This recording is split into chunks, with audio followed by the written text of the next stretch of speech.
नमस्कार. महासागरच्या खरीखरीमध्ये मी सुजाता आपले स्वागत करते. काल ज्येष्ठ गांधीवादी सामाजिक कार्यकर्ते मोहन हिराबाई हिरालाल यांचे निधन झाले. लोकस्वराज्याच्या प्रक्रियेत मोलाची कामगिरी बजावणारे सक्रिय कार्यकर्ते अशी त्यांची ओळख होती. आपल्या नावासोबत आईचे नाव लावणारे म्हणून त्यांची ओळख होती. आपल्या सरकारने तर आता हा निर्णय घेतलेला आहे, पण गेल्या 30-40 वर्षांपासून आईचे नाव लावणारे कार्यकर्ते म्हणून त्यांची एक अनोळखी ओळख होती. त्यांनी गडचिरोली जिल्ह्यातील मेंढालेखा गाव याला आपले कार्यक्षेत्र बनवून त्या गावाला वन हक्क मिळवून दिला. मेंढालेखा हे गाव फक्त 500 लोकवस्तीचे आहे, पण या लहानशा गावाने आपल्या वन हक्काची ओळख साऱ्या जगाला करून दिली. तेथील तत्कालीन सरपंच देवाजी तोफा यांच्या सहकार्यासाठी मोहन हिराबाई हिरालाल चंद्रपूर हे आपले गाव सोडून मेंढा गावात दाखल झाले. त्या गावात प्रत्येक निर्णय सर्व सहमतीने घ्यावा असा त्यांचा आग्रह होता. विशेष म्हणजे तो निर्णय संपूर्ण गावाने मान्य केला.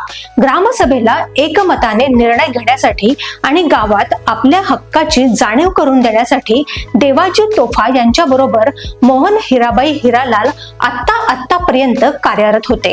शेतीविषयक त्यांची भूमिका अत्यंत स्पष्ट होती. उत्क्रांतीच्या एका टप्प्यावर निसर्गाच्या विरोधात जाऊन मानवाने शेती करणे सुरू केले होते. निसर्गाने जंगल तयार केले, पण माणसांनी जंगल कापून शेती करण्यास सुरुवात केली. म्हणजेच शेतीमुळे पर्यावरणाचा ऱ्हास झाला हे त्यांनी अनेकदा अनेकांना ठणकावून सांगितले. आता शेतीतून अपेक्षित उत्पन्न मिळत नाही आणि म्हणूनच शेतकऱ्यांच्या आत्महत्या वाढलेल्या आहेत. निसर्गाच्या विरोधात केलेले कोणतेही काम दूरगामी परिणाम करणारे असते यावर त्यांची श्रद्धा होती. महात्मा गांधी, आचार्य विनोबा भावे आणि जयप्रकाश नारायण यांचे विचार त्यांनी अक्षरशः आत्मसात केले होते. इंदिरा गांधी यांच्या गरिबी हटावच्या नाऱ्यानंतर गुजरातमध्ये सुरू झालेल्या आंदोलनात त्यांनी सक्रिय सहभाग घेतला होता. त्यासह बिहारच्या जयप्रकाश नारायण यांच्या आंदोलनातही ते सक्रिय आंदोलक होते.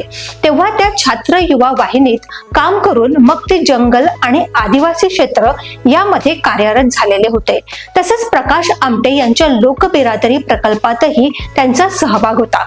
चंद्रपूर, वर्धा येथील श्रमिकांसोबत त्यांनी हाताने कागद बनवण्याचे प्रशिक्षण घेतले. गडचिरोली जिल्ह्यातील शेतमजूर व बेरोजगारी प्रश्नावर आपण आपला वेगळा मार्ग शोधू शकतो अशी घोषणा करून खरोखरच त्यांनी वेगळा मार्ग शोधला. रोजगार हमी योजनेच्या कामावरील मजुरांच्या संघटनेची बांधणी आणि चंद्रपूर जिल्ह्यातील बेरोजगारी तसेच पर्यावरण या प्रश्नासाठी त्यांनी मोठे कार्य केले. 80च्या दशकात त्यांनी अशोक फाउंडेशनची फेलोशिप मिळवून पर्यावरणासाठी मोठे लेखन केलेले आहे. 1987 सालापासून त्यांनी 1.5 वर्ष धानोरा तालुक्यातील जंगल व लोक या विषयाचा अभ्यास केला. एकूणच समाजासाठी आपले काहीतरी देणे आहे हे ओळखून ते सदैव समाजसेवेसाठी आणि वन हक्काच्या विकासासाठी काम करीत होते. आता तर उल्लेख केलेले मेंढालेखा हे गाव आपल्या गावाचे वन हक्क मिळवणारे पहिले गाव ठरलेले आहे. मावा नाटे मावा राज या संकल्पनेसाठी त्यांनी थेट केंद्र सरकारपर्यंत लढा दिला. आदिवासी संस्कृती, रूढी आणि परंपरा यांचा त्यांनी अभ्यास केला. आदिवासी त्यांच्यासाठी जमीन, जंगल आणि जल महत्वाचे आहे.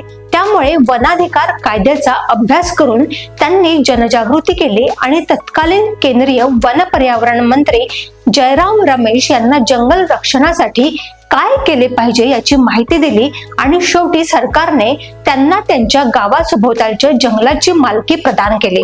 अशा पद्धतीने गावाला जंगलाची मालकी देणारा पहिला प्रकल्प देवाजी तोफा यांच्या सहकार्याने पूर्ण झाला.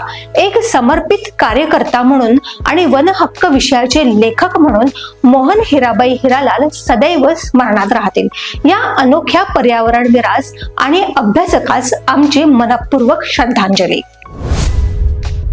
अशाच घडामोडींसाठी बघत रहा महासागर.